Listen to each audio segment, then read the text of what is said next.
Good.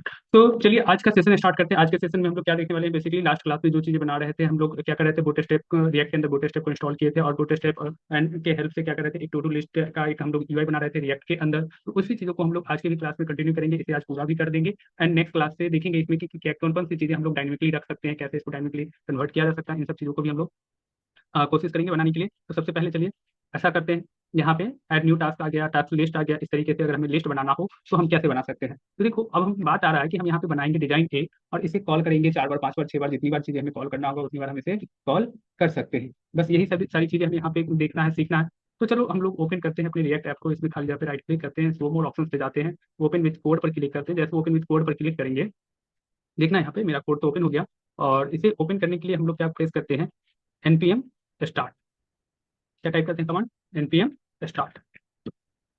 चलिए NPM start कर लेते हैं, जिससे क्या हो कि हमारा प्रोजेक्ट एक बार को ओपन हो जाए। आप आई होप कि आप लोगों को बूट स्टेप से रिलेटेड कोई प्रॉब्लम नहीं हो। बूट स्टेप करने क्लास में हम लोग अच्छे से सीखे थे इंस्टॉल करना, इसके अलावा बूट स्टेप कंपोनेंट को कॉल करना कैसे यूज करते हैं। तो हम लोग बूट स्टेप के अंदर से कंटेनर रो ये सारी चीज़ें को कॉल किए। इसको 2 पार्ट में हम लोग कल की क्लास में बांट के भी देखे हैं। तो आज भी हम लोग उसी को यूज करेंगे। बूट स्टेप का हो सकता है तो हमें भी बहुत सारा क्लास ध्यान में रहता नहीं है, तो हम भी बहुत सारी चीज़ें क्लास के अकॉर्डिंग ही चेंज करेंगे। इसका कंपोनेंट ध्यान में रहता नहीं है और बूट स्टेप में इतना सारा प्रैक्टिस हो रखा है कि इसका क्लास काफी ज्यादा याद रहता है। तो हम भी कई बार देखते हैं कि क्लास ही यूज कर लिया करेंगे। आप लोग भी ऐसा कर सकते हो, ठीक है। हाँ, अगर कंपोनेंट कॉल कर सकते हो रिएक्ट बूट स्टेप को अलग से ओपन करके वहां से देखते हुए, तो ज्यादा अच्छा रहेगा। तो रिएक्ट बूट स्टेप में चीजें क्लास के रूप में ना यूज करके एक तो डायरेक्टली कंपोनेंट के रूप में आ जाएगा, और उसके अलावा वहां पे क्या किया जाएगा, एट्रीब्यूट के रूप में यूज किया जाएगा, ठीक है। तो आप यहाँ पे लेआउट पे चलो, ब्रेक पॉइंट वगैरह हम लोग समझ चुके थे कल के क्लास में। फॉर्म फॉर्म नहीं, टाइपोग्राफी बना क्या रहा है डायरेक्टली बेसिक तरीके से पहले हम लोग इसे बनाते हैं। अब देखो फॉर्म के अंदर टू डू लिस्ट और एचटीएमएल सीएसएस जावास्क्रिप्ट इतना सा ही तो लिखा हुआ है। तो टू डू लिस्ट हमें सेंटर में चाहिए, यहाँ पे किसके अंदर है, एलजी के अंदर है। यहाँ पे क्लास लिस्ट या छोड़ो, क्या डालेंगे, टेक्स्ट सेंटर, बस इतना सा डाल देना। टेक्स्ट क्या देगा, सेंटर हो गया। ऊपर नीचे से बीचों बीच है, तो उसके लिए क्या करना पड़ेगा हमको, एम वाई कर दो ना, sorry M Y dash L G, M Y 5 कर दो। मार्जिन टॉप से कितना चलेगा, 5। एंड एक और हमें बनाना पड़ेगा H1, जिसके अंदर क्लास नेम हम लोग क्या डालेंगे, जो भी डालना है। इसका भी टेक्स्ट क्या हो जाएगा, वाइट हो जाएगा, टेक्स्ट सेंटर हो जाएगा। अच्छा, ये दो दो बार अगर हमें लिखने की जरूरत है, दोनों सेम ही है, तो हम 2 बार क्यों लिखे दोनों में, इसके कॉल के अंदर लिख देते हैं। आ गया, कोई प्रॉब्लम ही नहीं रहेगा। इसका टेक्स्ट को वाइट करने की जरूरत ही नहीं है। हाँ, इसमें बीजी हम लोग क्या करेंगे, वाइट डाल देते हैं। इसमें थोड़ा सा हमें चेंजिंग करना पड़ेगा, बीजी वाइट। और टेक्स्ट कौन सा होगा, बैकग्राउंड बीजी इन्फो है ना, तो टेक्स्ट इन्फो कर दो। और यहाँ पे क्या लिखा हुआ, HTML CSS जावा स्क्रिप्ट और रिएक्ट, इतना कर दो, इतना डाल दो, बस हो गया। थोड़ा सा ऊपर नीचे स्पेस चाहिए तो पीवाई डाल दो, ठीक है। और थोड़ा सा ऊपर नीचे स्पेस चाहिए तो पीवाई डाल दो, ठीक। PY padding top and bottom 2 कर देते हैं। अगर आपको चाहिए कि नहीं सर इसको थोड़ा सा राउंडेड भी कर देते हैं तो मजा आ जाए, तो कर दो राउंडेड, इसमें क्या है, कॉर्नर राउंडेड, ठीक है। टू डू लिस्ट ऐप को भी अगर बोल्ड करना चाहते हो और ज़्यादा आप इसको क्या करना चाहते हो, स्ट्रेच करना चाहते हो, हालांकि H1 है तो बोल्ड तो रहेगा ही खुद से, लेकिन आप ऐसे डाल सकते हो, यहाँ मत डालो, दोनों टेक्स्ट को हमको बोल्ड करना ही है। क्यों नहीं, इसके मेन जो पैंट है उसी में डाल देते हैं फॉन्ट बोल्ड क्लास। तो क्या बताया, इसमें फर्क पड़ेगा ही नहीं, तो पड़ा भी नहीं फर्क। चलो, ठीक है। एंड अच्छा, FW बोर्ड हो जाता है, FW बोर्ड नहीं पड़ेगा फर्क, नहीं। H1 के अंदर H1 ऑटोमेटिकली बोल्ड क्लास में बोल्ड, इसका बाई डिफॉल्ट पैरामीटर रहता है, पैरामीटर कहते हैं, नीचे रहता है टैग का, जो बोल्ड में ही टेक्स्ट लेके आएगा, जो भी हेडिंग टेक्स्ट होगा सारे के सारे। हाँ, अब मेरा ये सेक्शन कंप्लीट हो गया। सेकेंडरी सेक्शन क्या हो गया, कंप्लीट। अब हमें फर्स्ट सेक्शन के ऊपर जाना है। तो फर्स्ट सेक्शन में क्या करेंगे, इसमें ये देखेंगे चीज़ों को कि इसको भी 2 पार्ट में बांटना है। यहाँ देख लो 2 पार्ट में है ना बटा हुआ। फर्स्ट एक फॉर्म है, फिर नीचे पूरा लिस्ट डिटेल्स वगैरह है। तो ऐसा करो कि इसको आप तो बना ही लो, ठीक है, ठीक। एंड तो क्या देते हैं हम लोग, अब इसके ये सेकेंडरी सेक्शन को बनाना है, तो ये एक फॉर्म के अंदर बनना चाहिए। फॉर्म से पहले क्या होगा कि चारों तरफ से एक डिव लोगे तभी तो व्हाइट कलर आएगा। फिर फॉर्म लोगे, फॉर्म के अंदर ये क्या करोगे, बीजी इनपुट डाल दोगे, फिर उसके अंदर इनपुट टाइप रहेगा और ये फिर एक बॉक्स आएगा। तो इस सब के लिए भी क्या करना है हमको, सिंपली एक डिव ले लो, डिव डॉट बीजी व्हाइट कर दीजिए, बस हो गया। इतना सही तो काम करना है। आपको कहोगे सर कुछ तो आया नहीं, तो आएगा ना, ये लो आ गया। लेकिन क्या है, अगर इसमें थोड़ा सा ऊपर से गैप आ जाता है तो मजा आ जाता है। क्या करेंगे, ऐसा काम करो, इसी में डालो class equal to MY 5, sorry M Y नहीं, एम टी कर दूँ, अच्छा वाई ये कर दीजिए ना, ऊपर नीचे दोनों में रहेगा फाइव, चलेगा। ठीक है। अब देखो लेकिन एक चीज ध्यान देना, डिजाइन क्या कह रहा है कि चारों तरफ से बराबर में यहाँ पे इंटरनल गैप छोड़ा गया हो। तो इट मीन इंटरनल गैप के लिए क्या करेंगे हम लोग, इंटरनली गैप के लिए पैडिंग, पैडिंग का क्लास क्या होता है, पी फोर कर देते हैं, चारों तरफ से छोड़ना है तो पी फोर कर दीजिए। ठीक है, केवल टॉप बॉटम में चाहिए तो पी वन, केवल लेफ्ट राइट चाहिए तो पी एक्स। ठीक है। अब इसके अंदर क्या करो, फॉर्म क्लास ले लो, क्योंकि ये फॉर्म के ऊपर ही कलर डाल देगा, फॉर्म के अंदर का इनपुट टाइप है, तो आप फॉर्म क्लास ले लो। फॉर्म एट्रीब्यूट ये एट्रीब्यूट होते हैं, फॉर्म कंपोनेंट लेंगे, फॉर्म टैग नहीं। केवल अगर फॉर्म लिख रहे हो आप, ठीक है, तो ये क्या हो गया, एचटीएमएल का फॉर्म टैग हो गया। लेकिन हमको एचटीएमएल का फॉर्म टैग नहीं लेना है, हमको किसका फॉर्म टैग लेना है, सॉरी कंपोनेंट लेना है, क्योंकि हमने बूटस्ट्रैप यूज किया है। तो बूटस्ट्रैप अगर यूज कर रहे हो तो आप क्या करना, ये इसके द्वारा जो बना के दिया जाता है फॉर्म, किसके द्वारा, ये देखो यहाँ से इंपोर्ट किया गया हो ना रिएक्ट बूटस्ट्रैप के द्वारा, उसको कॉल करना। और इसके अंदर क्लास डाल दो, क्या डालोगे, बीजी इन्फो और पी फोर। तो अगर सर अभी भी तो कुछ नहीं आ रहा है वहाँ पे, तो जब तक कुछ कंटेंट नहीं होगा तब तक कैसे दिखेगा, देखो आ गया। अब इसके अंदर वर्ड जो डल रहा है, यहाँ पर यूजर से हमें क्या लेना है, इनपुट टाइप टेक्स्ट लेना है और इधर एक बटन बनाना है। तो इसके लिए हमें थोड़ा सा हमें भी देखना पड़ेगा, फॉर्म के अंदर चलते हैं, ओवरव्यू में चलते हैं, एक बार को चेक कर लेते हैं कि इनपुट टाइप के लिए कैसे कर रखा है, फॉर्म कंट्रोल और टाइप इक्वल टू दे रखा हुआ है। हम लोग पहले इनपुट टाइप टेक्स्ट डालते थे, उसमें class equal to form control डालते थे, यहाँ पे इनपुट टाइप नहीं डालना है, यहाँ पे सिंपली आपको क्या करना है, फॉर्म कंट्रोल उसी में टाइप कर देना है, फॉर्म कंट्रोल में जो क्लास आप अलग से अप्लाई करते थे वो चीज़ अप्लाई कर देना है। ठीक है, तो चीज़ें है एकदम आसान किया गया हुआ, कुछ मुश्किल तो है नहीं। लेकिन कोड का साइज इससे क्या हो रहा है, छोटा हो रहा है हमारे लिए। तो देखो मेन मोटो आप लोगों को हमें डायरेक्टली इसके ऊपर लाने का यही था, इससे क्या हो जाएगा, डायरेक्टली बूटस्ट्रैप सिखाने का मोटो यही था। इससे क्या हो जाएगा कि आपके लिए कोड कम लिखना पड़ेगा। सीएसएस वाला खुद से बना लियोगे तो बहुत अच्छी बात है, नहीं बनाओगे तो प्लीज जाके सबके सब सीएसएस वाली जरूर बनाओ। ठीक है, नहीं तो कल को प्रॉब्लम होगा, क्योंकि हर जगह पे हम लोग बूटस्ट्रैप नहीं यूज करने वाले हैं, आगे चल के हम लोग टेलविन यूज करने वाले हैं। ठीक है, क्योंकि अभी जितनी भी कंपनी वगैरह जो ले रही है जॉब वगैरह रिएक्ट के ऊपर, तो रिएक्ट के अंदर वो टेलविन खोजती है, कुछ ही कंपनी जो है तो आपसे क्या खोजेगा, रिएक्ट के अंदर बूटस्ट्रैप खोजेगा। ऐसे में क्या करोगे आप लोग, देखो, और ये फॉर्म को फॉर्म अगर लिखना हो यहाँ पे फॉर्म कंपोनेंट, तो उसको इंपोर्ट करने की जरूरत नहीं है। फॉर्म कंपोनेंट क्या होता है, इसी के अंदर फॉर्म डॉट कंट्रोल, यही फॉर्म कंपोनेंट, इसी के अंदर से कंट्रोल एट्रीब्यूट के साथ ये आ जाता है। इसका टाइप इक्वल टू ईमेल ना डाल करके आप टेक्स्ट डाल दो, क्योंकि यूजर से आपको टेक्स्ट लेना है। कैसा टेक्स्ट लेना है, तो ऐड न्यू टास्क लेना है, और इसके अलावा एक बटन लेना है, यहाँ पे लिख दो ऐड न्यू टास्क, बस।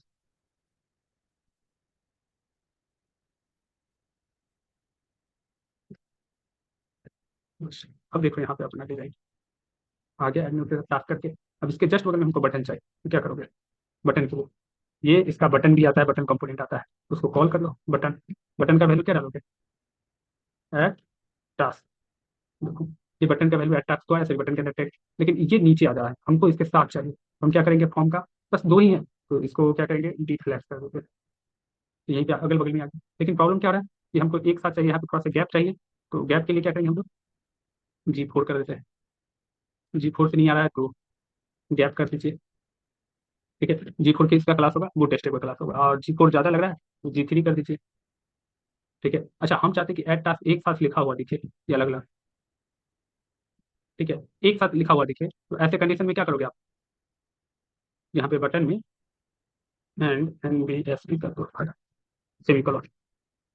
एस्टिमल एंटिटी के बारे में बताए थे कि स्पेशल प्रकार के कैरेक्टर को प्रिंट करने के लिए हम लोग क्या करते हैं, स्पेशल टाइप के कैरेक्टर को प्रिंट करने के लिए एस्टिमल एंटिटी का यूज करते हैं। देखो एट बीच में स्पेस भी आ गया, एंड एनबीएसपी का क्या होता है, स्पेस आता है, वो किसका साइन है, स्पेस के लिए, तो स्पेस यहाँ देखने के लिए इधर को आ रहा है, लेकिन ये पूरा का पूरा एक ही वर्ड है एट, यहाँ पे दिखने के लिए दो है, लेकिन बीच में हम लोग इस तरीके से फोड़ के थ्रू क्या कर रखे हैं, इसको दो दिखा रहा है, बट है क्या, एक ही वर्ड है। इस तरीके से भी दिखा सकते हैं, नो ब्रेक स्पेस ये इसका मतलब नहीं होता, non break break sorry, non breakable space point होता है, नो ब्रेक स्पेस कह सकते हो। ठीक है, बन गया। ये बताओ क्या इसमें किसी को कोई प्रॉब्लम है, और कहीं से मुश्किल लगा ये चीज बनाने में कि भारी होगा, ये थोड़ा टफ है आप लोगों के, ठीक है ना। ठीक है, अब देखो, जब एक चीजें सारी चीजें एक में बना ही लिए, एक कंपोनेंट्स में एक ही जगह पे बना लिए, और ये सारी चीजें मेरा बन ही गया यहाँ पर, तो अब हमें क्या करना चाहिए। अब आप लोग सोच रहे हो कि सर बाकी फिर से एक और फॉर्म टैग लेते हैं, फिर से बना देते हैं। हाँ तो बिल्कुल ऐसा बनकर सकते हो, अगला बॉक्स यहीं पे बना सकते हो, लेकिन फिर अगला इसमें बनाने जाओगे ना तो बहुत लंबा चौड़ा बन जाएगा, और काफी सारे कंटेंट हमें यहाँ पे लिखने पड़ेंगे एक ही बॉक्स के अंदर, इसको बनाने के लिए एक ही कंपोनेंट के अंदर, एक ही एफ कंपोनेंट के अंदर हमें बहुत सारे वर्ड्स लिखने पड़ेंगे। तो आपको क्या करना है कि अगले के लिए ना, बाकी इसके लिए एक अलग कंपोनेंट बनाना है, इस सेक्शन के लिए हम लोग एक अलग कंपोनेंट बनाएंगे। हम लोगों को चाहिए था क्या कि ये पूरा एक अलग कंपोनेंट लेके बनाना चाहिए था, ये अलग कंपोनेंट बनाना चाहिए था, फिर सबको एक जगह इंपोर्ट कर लेना चाहिए था, और इसकी जहाँ पे ये कंपोनेंट बनता है उसमें भी इसको दो पार्ट में बनाना चाहिए था। लेकिन कोई नहीं, अभी के लिए हमें चीजें सीखना है तो ज्यादा कंपोनेंट के ऊपर नहीं जाते, धीरे धीरे हम लोगों को कंपोनेंट बढ़ने लगेगा according to our need. But अभी के लिए जैसे हम बता रहे हैं वैसे ही बनाना। ये यहाँ पे टास्क लिस्ट के अंदर जाओ, आप सिंपली यहाँ पे क्या करना है, एसआरसी के अंदर ये इतना सारा क्यों ओपन है, इसके चक्कर में हम लोग परेशान क्यों हो, इसको मिनिमाइज कीजिए। एसआरसी के अंदर आपको क्या करना है, कंपोनेंट्स नाम से एक फोल्डर बनाना है एसआरसी के अंदर। जब भी नया कंपोनेंट वगैरह बनाना हो, किसी भी प्रोजेक्ट को बना रहे हो, उसके अंदर एसआरसी, इसी को राइट क्लिक करो, न्यू फोल्डर पे क्लिक कीजिएगा, कंपोनेंट्स, ठीक है, स्मॉल में लिख लीजिए कंपोनेंट्स। और इसके अंदर अभी जो नेक्स्ट कंपोनेंट बनाने वाले हैं, नेक्स्ट जो पार्ट बनाने वाले हैं, किसके लिए, टास्क लिस्ट के लिए। तो टास्क लिस्ट के नाम से एक फोल्डर बना लीजिए, राइट क्लिक कीजिए, न्यू फाइल पर, सॉरी न्यू फोल्डर पर क्लिक कीजिएगा, ऐसे ही नाम लिखिएगा टास्क लिस्ट, टास्क लिस्ट के नाम से फोल्डर बनाए। तो कंपोनेंट्स के अंदर फोल्डर हो गया, ठीक है। और इसके अंदर दो फोल्डर रहेगा ना, तो चीजें ये हमें किसी काम का फोल्डर नहीं है, तो हम लोग ऐसे ही बना रहे हैं, नो यूज के नाम से फोल्डर बना देते हैं, ताकि आपको ये चीजें पता चले कि देखो एक फोल्डर रहेगा तो यहीं पे सिलेक्ट करके उसके अंदर का भी फोल्डर सिलेक्ट करके दिखाएगा। एक से ज्यादा जैसे फाइल या फोल्डर होगा तो ये बता रहा होगा कि प्रॉपर्ली डिसेंडिंग ऑर्डर में कि मेरे अंदर भी कंपोनेंट्स बता रहे हैं कि मेरे अंदर भी दो फोल्डर, जैसे एसआरसी बता रहा है कि मेरे अंदर काफी सारे फोल्डर्स, इसको ब्राउज करते हैं तब दिख जाता है। उसी तरीके से आप कंपोनेंट्स बता रहे हैं कि मेरे अंदर भी कुछ है, कुछ फोल्डर फाइल से रखा हुआ, तो इसको जैसे ब्राउज करेंगे तो ये बता रहे हैं कि मेरे अंदर माउस है, और नो यूज है, हम नो यूज है। और टास्क ये भी बता रहे हैं कि मेरे अंदर कुछ हो सकता है, फोल्डर ये है तो फोल्डर के अंदर कुछ ना कुछ तो होगा, क्योंकि नहीं है तो अलग बात है। बट नो यूज को हम ऐसे ही रहने देते हैं। अगर हम यहाँ पे इसको दो दो फोल्डर नहीं बनाते तो ये स्लैश में एक ही फोल्डर दिखता है। मेन काम हमको किसका है, टास्क लिस्ट का है। तो टास्क लिस्ट के ऊपर क्लिक करना। अब देखो ध्यान, जब भी हमें कंपोनेंट्स बनाना होगा तो हम लोग कहाँ जाएंगे, एसआरसी के ऊपर राइट क्लिक करके कंपोनेंट्स नाम का फोल्डर बनाएंगे, ठीक है। और उसी के अंदर कंपोनेंट्स के अंदर जिस तरह का वर्क करना है, जिस तरह का कंपोनेंट बनाना है, उसके लिए हम लोग पहले फोल्डर बना लेंगे, जैसे टास्क लिस्ट बनाए, टास्क लिस्ट के लिए फोल्डर बनाए, और इस फोल्डर के ऊपर राइट क्लिक करके फिर से न्यू फाइल पे क्लिक करना है। और यहाँ जो होगा, देखो फोल्डर का नाम भले आप छोटी रखो या बड़ी रखो कोई बात नहीं, इसको कैपिटल रखो स्मॉल रखो चलेगा, कैपिटल स्मॉल रखो। बट जिस समय फाइल बनाओगे, जो एक्चुअल आपका जेएसएक्स फाइल होगा या जावास्क्रिप्ट फाइल होगा, जो कंपोनेंट के ऊपर जिसको कॉल किया जाएगा, उसके फर्स्ट लेटर कैपिटल होना चाहिए। टास्क लिस्ट डॉट, आप जे एस डालो या जे एस एक्स, ठीक है, जावास्क्रिप्ट एग्जाम्पल, ठीक है। तो आप लोगों को यूज करना कौन सा नाम है, तो जे एस एक्स ही यूज करना बेस्ट है। क्यों यूज करना बेस्ट रहेगा ये हम आने वाली क्लास में बताएंगे। अभी हम, मेरा मेन फोकस प्रोजेक्ट पे होना चाहिए। आप चाहो तो जेएस रख सकते हो, लेकिन इससे बस इतना जान लो कि दोनों में रन टाइम में थोड़ा सा डिफरेंस हो जाता है, जैसे थोड़ा जल्दी रन हो जाता है, मिली सेकंड माइक्रो सेकंड का कह सकते हो, जेएस थोड़ा सा लेट रहता है। तो आपको टास्क लिस्ट डॉट जेएस रखना है। और जैसे टास्क लिस्ट में आओगे तो यहाँ बस इतने टाइप करना, RFCE, ठीक है, और टाइप कर देना। खुद से ये ले लेगा react function component export, react function component export. इसका मतलब क्या हुआ कि सबसे पहले क्या करेगा, इंपोर्ट रिएक्ट फ्रॉम रिएक्ट आ जाएगा, उसके अलावा फंक्शंस बनाया, उसके अंदर कंपोनेंट्स सब होंगे, और उसको क्या करना है, एक्सपोर्ट करना है। तो आपको क्या करना है, ठीक है, या तो इस तरीके से लिख सकते हो, या फिर नहीं तो अभी आप लोग नए हो, आप लोगों को आई थिंक हमको क्या बताए थे, इंपोर्ट रिएक्ट फ्रॉम रिएक्ट कर लेना। इसके बाद फंक्शन डिफाइन करना है, किस नाम से, तो फंक्शंस कभी भी जो फाइल का नाम होगा सेम स्पेलिंग सेम तरीके से आपको कॉल करना है।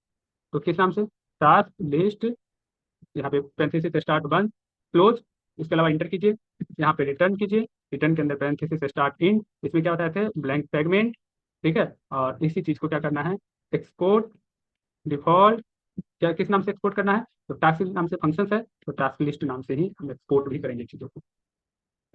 यहाँ तक आई होप ये सारी चीजें आप लोगों को समझ में आ रहा होगा, किसी को कोई प्रॉब्लम नहीं होगा, ये सब चीजें बहुत अच्छे से क्लियर हो रहा होगा, ठीक है।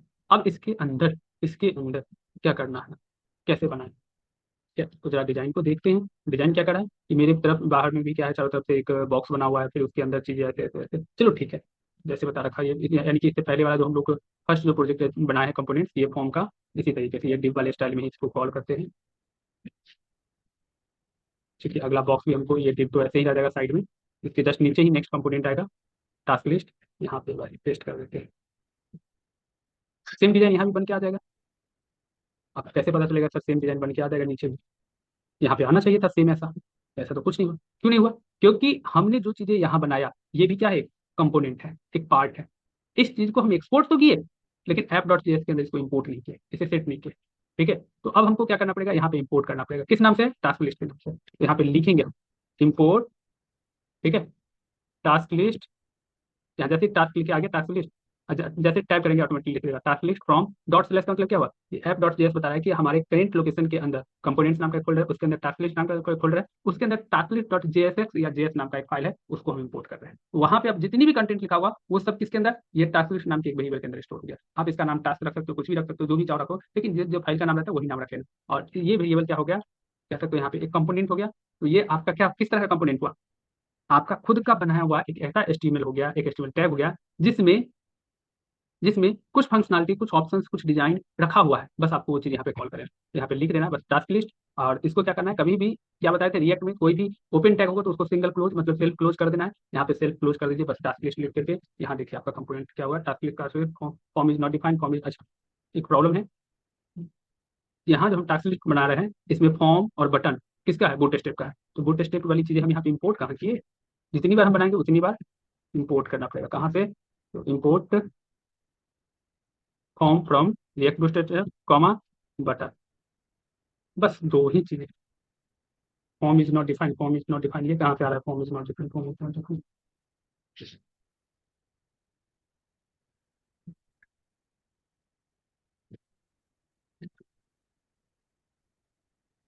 एक काम करो, टैब कर दो, ऑटोमेटिकली यहीं से कॉल कर लेगा बटन। एन को हम प्रेस करेंगे जैसे ही, ऑटोमेटिकली यहाँ पे साइन दे देगा कि ये चीज़ कहीं इंपोर्ट नहीं किए हो, तो टैब प्रेस कीजिए, रिएक्ट बूटस्ट्रैप हम इंपोर्ट कर देंगे तो ऑटोमेटिकली लिख दिया बटन कॉमा फॉर्म, इंपोर्ट हो गया, बन गया। अब कहोगे सर ये दोनों के बीच में तो गैप है ही नहीं, तो गैप के लिए यहाँ ले लो ना, एम टी 4 कर दो, 4 नहीं लग रहा तो 5 कर दो, ये वाले देखो। तो इससे क्या हो गया, यहाँ नंबर ऑफ लाइन कम है, जो चीज़ें हमें लाना था, और डिजाइन भी पूरा का पूरा बन गया। ठीक है, तो ये फायदा होगा हम लोगों को। हाँ, अब देख रहा है इसमें भी क्या करेंगे,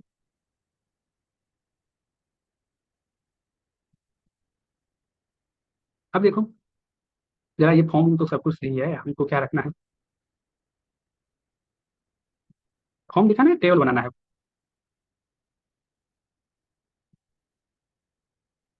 इससे पहले हम लोग कैसे स्टोर किए थे डेटा को,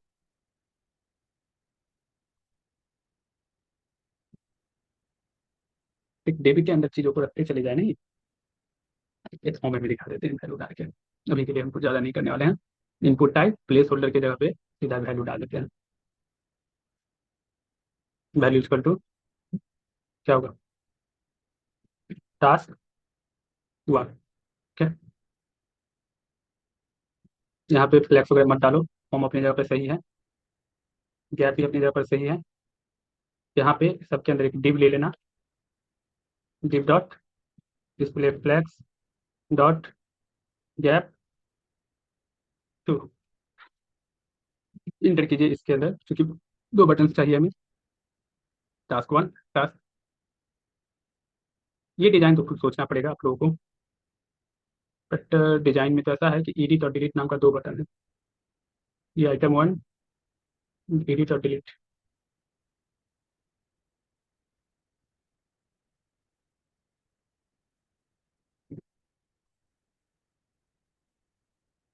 चलो इसको हम सिंपली लिख देते हैं, एडिट कंट्रोल डी डिलीट, बस बन गया। बटन का कलर वगैरह चेंज करना हो तो क्या करोगे, यहाँ पे class list equal to BG BTN one,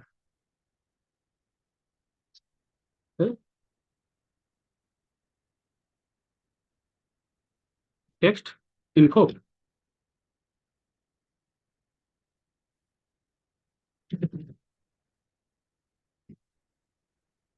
जो भी बॉर्डर जीरो,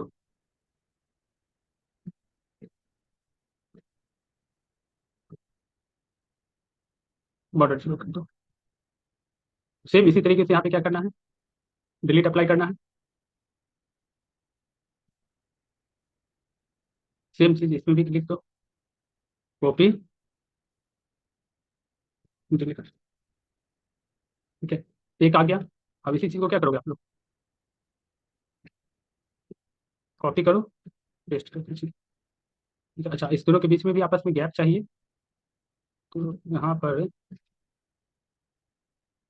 गैप टू कर देते हैं, छोड़ो नहीं देगा ऐसे तो कोई बात नहीं,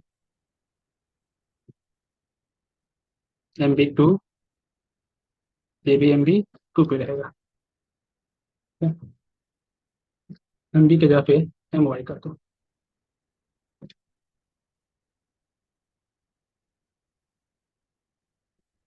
जितने भी टास्क डिजाइन बनाने हैं सब इसी के अंदर बनाना।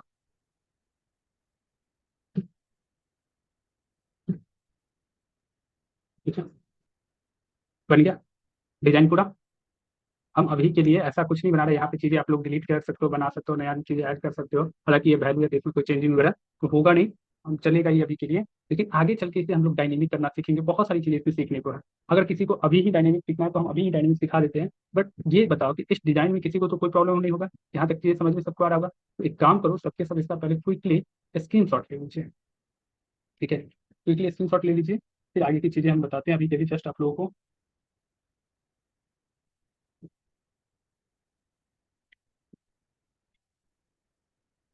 ठीक है, यहाँ पे समझ में आ रहा होगा, ये भी आप लोगों को समझ में आ रहा होगा। लेकिन हम लोग क्या करने वाले हैं,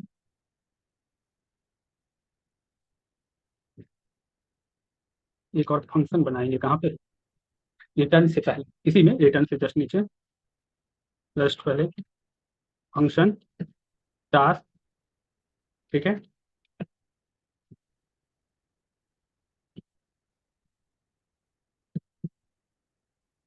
इसमें भी रिटर्न करते हैं चीज़ों को। फंक्शन के अंदर फंक्शन बना रहे हैं लेकिन रिटर्न करने से पहले बनाना। ठीक है, और इसमें बस काम करो, एक ही इसको कन्वर्ट कर दो, कॉपी। ठीक है, कॉपी पेस्ट, इससे ज़्यादा कुछ मत करना।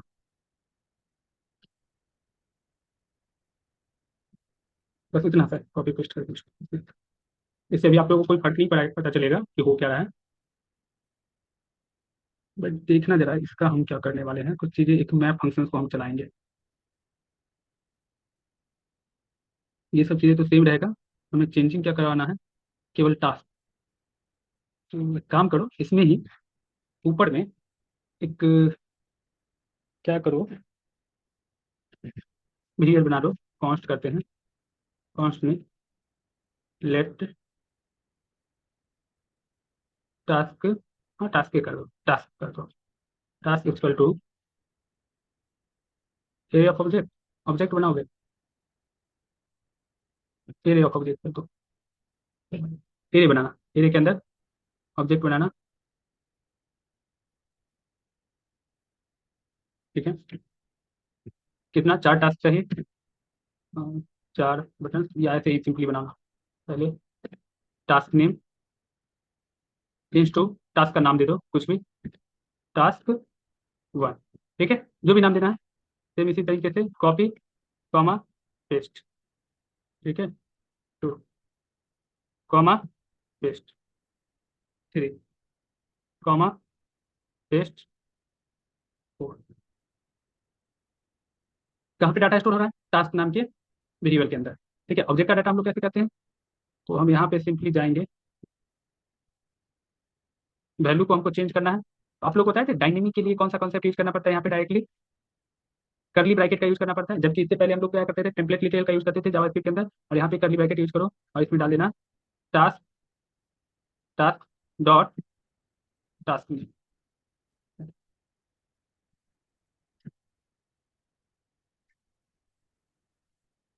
कुछ चीज़ें हम भी भूल रहे हैं अभी के लिए, एक बार को जरा हम इस सबको कमेंट कर देते हैं और इसके ऊपर एक मैप फंक्शन चलाते हैं। आप लोगों को for each for loop function चला के दिखाए थे। अब किस नाम में ये सारी चीज़ें स्टोर हो रखा है, टास्क के ऊपर। तो अब यहाँ पे क्या करना, आप लोग टास्क डॉट मैप चला दो। ठीक है, मैप के अंदर एक कॉल बैक फंक्शन चला देना। ठीक है, यहाँ पे आइटम कॉमा इंडेक्स नाम से 2 पैरामीटर पास करना। कुछ एरर तो नहीं कर रहे हम? ये एरर क्यों आ रहा है इसमें?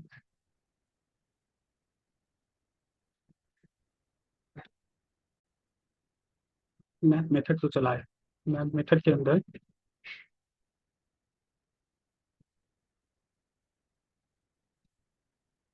फॉर ही चला देते हैं, फिर क्या करेगा?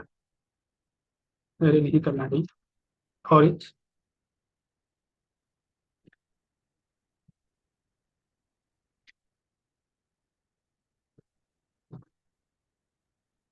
आइटम इक्वल टू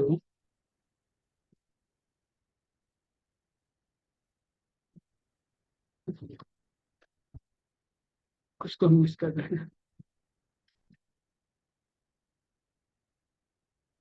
अरे हाँ हाँ, जावास्क्रिप्ट में लिख रहे हैं।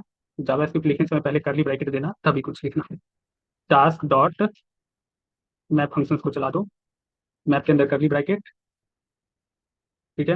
यहाँ पे आइटम कॉमा इंडेक्स, और आइटम इक्वल टू क्या टाइप करोगे? इंडेक्स का वैल्यू तो हम लोग जीरो कर देंगे या कुछ भी हो। आइटम का पैरामीटर क्या डाले? आइटम के अंदर किसको पास करोगे?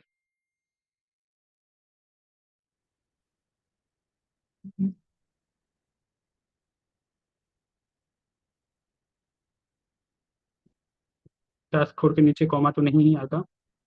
हम भूल क्या रहे हैं यहाँ पे? आइटम के अंदर किसको पास करें? इंडेक्स के अंदर तो जीरो पास कर देंगे। आइटम का वैल्यू क्या दे दे? जिससे चलो, task dot not map is not a function.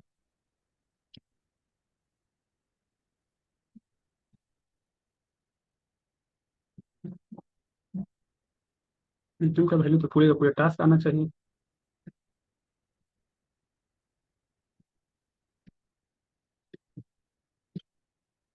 Task कर दीजिए, dot map equal to task को पास कीजिए तो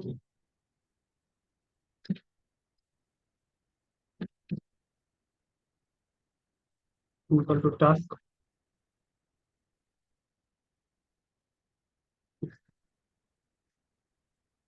छोड़िए,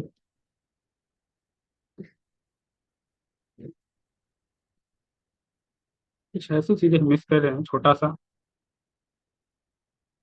टास्क लिस्ट में।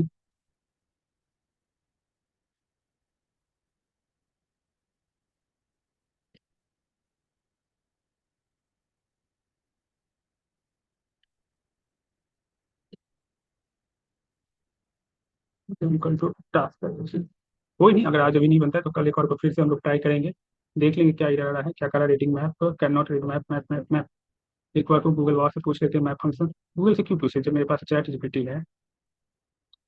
प्रॉब्लम क्या है? कॉपी करो चैट जीपीटी। बताए थे चैट जीपीटी को अपना छोटा भाई बना लेना, असिस्टेंट बना लेना, और उसी से ज़्यादा प्रॉब्लम जहाँ हो उसी से पूछना, बताओ सोल्यूशन। बताया चैट जीपीटी बनने, तो बताओ उसका सोल्यूशन। हम यहाँ पे कुछ ये पैरामीटर सेट पास करने में ना कोई प्रॉब्लम कर रहा है। The task function is not use correctly in the map. करा कि मैप के अंदर जो है ना, हम टास्क फंक्शन को, task function should be called for each items in the task array, value in the founder control should be default value. तो since the input is not control, क्या कर रहा है ये? ठीक है, हमारे कमेंट को ये टास्क टास्क ठीक है। अच्छा, टास्क लिस्ट। फिर इसके अंदर नहीं जाना, ये तो बाहर में मेरा इंटरनल। अच्छा, हम एक और गलती की, इंटरनल कंपोनेंट को हमको इसके ऊपर बनाना चाहिए था। कोई बात नहीं, इसमें भी बना दिए तब भी चलेगा। इनको देखना ये क्या करता है। टास्क डॉट मैप आइटम का। अच्छा चलो, आ गया तो करने क्या छोटा सा गलती है।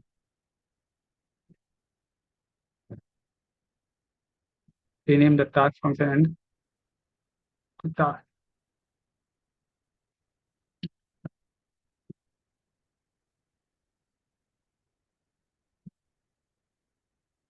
से यहाँ पे फंक्शंस का नाम पहले चेंज कर दो, कैपिटल कर दीजिए टास्क में। ठीक है। दूसरा क्या कह रहा है? टास्क डॉट मैप को चलाइए। आइटम इंडेक्स ठीक है। यहाँ पे इंटरनल कंपोनेंट जो ये बनाए हम लोग, इसको देखो, एक कंपोनेंट के अंदर अगर इस तरीके से फंक्शन लिख करके दूसरा कोई फिर फंक्शन बना रहे हैं तो इसको हम लोग इंटरनल कंपोनेंट, देखो इस पूरे कंपोनेंट्स को तो हम लोग कहाँ कॉल कर दिए? इस पेज के ऊपर, तो ये तो नॉर्मल सा कंपोनेंट्स हो गया, जो एक्सटर्नल कंपोनेंट का तो ये नॉर्मल कंपोनेंट का। लेकिन एक कंपोनेंट के अंदर दूसरा कंपोनेंट बना रहे हैं तो उसे हम लोग इंटरनल कंपोनेंट कहते हैं। तो ये जो चीजें हम बार बार चार बार कॉपी पेस्ट कर रहे थे, तो इसको चार बार कॉपी पेस्ट ना करके इसके अंदर जो चीजें चेंज होने वाला था, task one task two task three, बस इतना ही चेंज हो रहा था, डिलीट बटन वगैरह सब सेम था। पूरे को क्या किए, एक इंटरनल कंपोनेंट के अंदर पूरे डिजाइन को हम लिखिए। ठीक है। और ये जो लिस्ट हम लोग बनाए हैं टास्क नाम से, ये जो चार बार लिस्ट बनाए, इसी लिस्ट को हम सीधा कॉल कर लिए कि इसके ऊपर मैप फंक्शन डाल दिए, जिससे क्या होगा कि यहाँ जितनी बार इसके अंदर जितनी बार ये ऑब्जेक्ट बना होगा, यानी कि चार बार ऑब्जेक्ट बना, तो चार बार ये फंक्शन मैप फंक्शन जो है खुद को चलाएगा। कहाँ चलाएगा? तो ये देखिएगा किसके ऊपर हमको कॉल किया गया है। तो टास्क क्या है इसका? एक इंटरनल कंपोनेंट हम लोग बनाए टास्क नाम से फंक्शन, इसके ऊपर चलाएगा। इसमें क्या होगा? तो इसमें बस इतना ही हमको देखना होगा कि आइटम और इंडेक्स दो पैरामीटर हम सेट किए हैं, बस उसी को हमें कॉल करना पड़ेगा।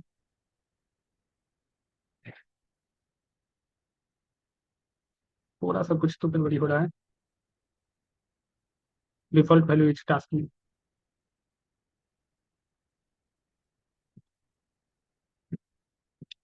की इक्वल टू इंडेक्स। की का वैल्यू कभी भी सेकंड में जो इंडेक्स दोगे ना उसी को पास कर देना, इसमें हमको ज़्यादा नहीं सोचना रहता है। मेन हमको सोचना रहता है आइटम में क्या पास करें। तो item equal to item dot task name दे दो।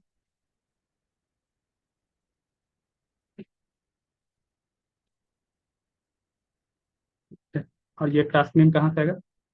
जब हम यहाँ पे टास्क डॉट टास्क नेम दे ही रहे तो फिर हमको ये क्यों ऐसे पास करवाना है? आया क्या? कुछ नहीं है ना।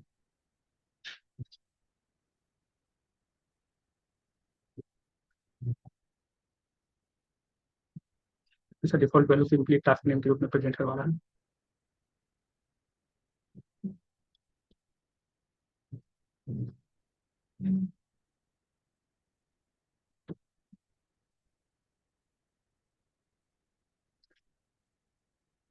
अब क्या आ गया? Task name is not defined, no use. Task name कहाँ डिफाइन करना पड़ेगा हमको? अच्छा, इसमें तो हमें इसका टास्क का जरूरत नहीं है, हम एक चीज और गलती कर दी है। यहाँ जो भी टास्क नेम देखो, आइटम डॉट के ऊपर जो भी चीज़ यहाँ पास करोगे उसी चीज़ों को यहाँ क्या होगा, डिस्ट्रक्शन करके यानी कि कर्ली ब्रैकेट के अंदर कॉल करना रहता है। टास्क नेम करना और सेम चीज़ यहाँ पास कर। आ गया? अब क्या प्रॉब्लम हो गया?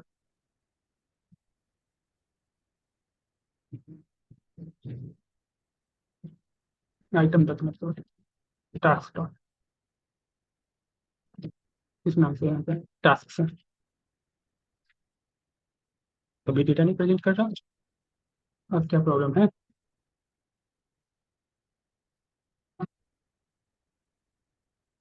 क्योंकि अब तो चीज़ें 4 बार चला देना चाहिए था।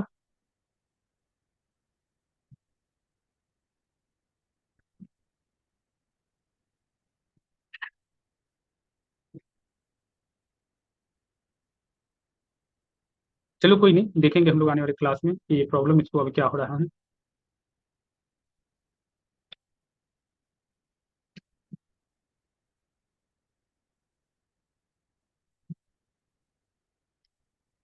यहाँ पे इसलिए चलेगा ही नहीं।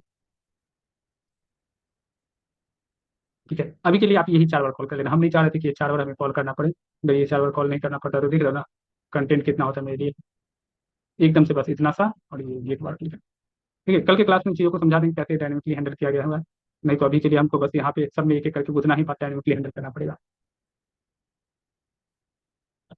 क्या करें, पूरे को कंट्रोल जेड करके बैक कर दें?